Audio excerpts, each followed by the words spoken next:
We're gonna go over just basic technique for what a dumbbell fly should look like. We tend to do a lot of adjustments on people's fly technique when they come in. You know, a fly should be a very good isolation exercise for the chest, but there are a couple of things that you can do that will definitely make it better. We'll look at what some of the common mistakes are and there's ways to adjust it. So this can be done on any angle of fly. I'm gonna demonstrate this with dumbbells, but even if you're doing flies on machines or cables in a more of a commercial gym, the same sort of concept is gonna apply.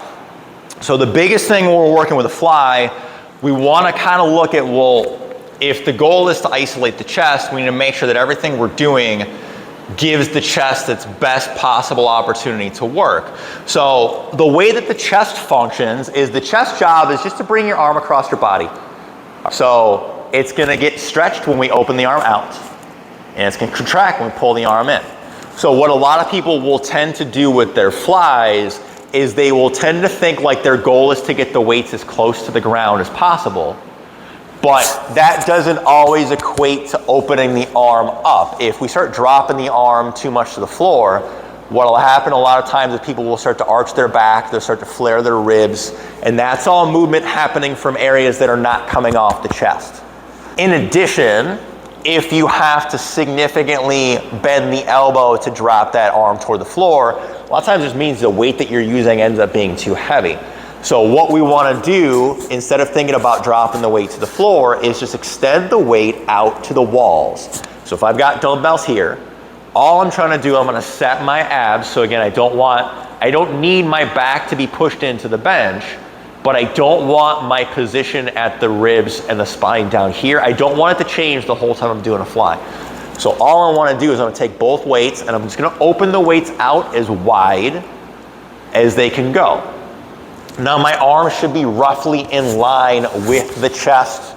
Assuming I'm using a conventional palms in grip, it should be pretty much dead out from the middle of my chest.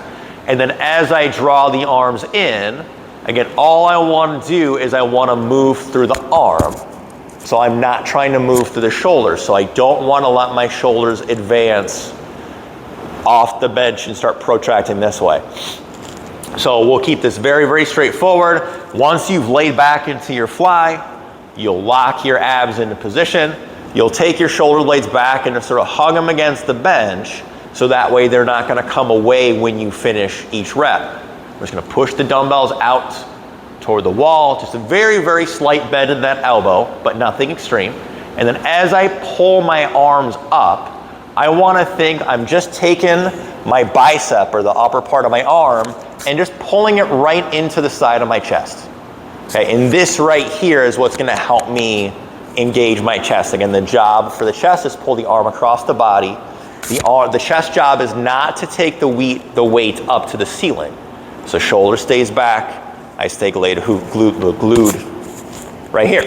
So with weights in the hands, it's just gonna look like this. You kick back and set your abs, set the shoulders back, open the dumbbells all the way up, nice and wide, no change in lower rib position.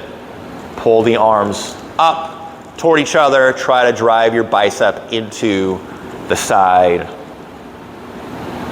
of your chest.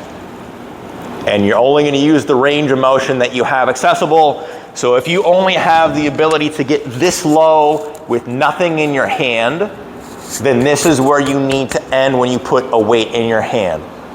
All right, adding more weight should not be driving this arm lower because that means you're using range of motion that you can't get at in an unloaded position, which is definitely not recommended if you're trying to keep stress away from the shoulders and the shoulder joint. So if you've been having trouble with your flies, give that a shot. Let me know what you think, drop a comment down below, and then make sure you subscribe to our channel, and I'll see you guys next time.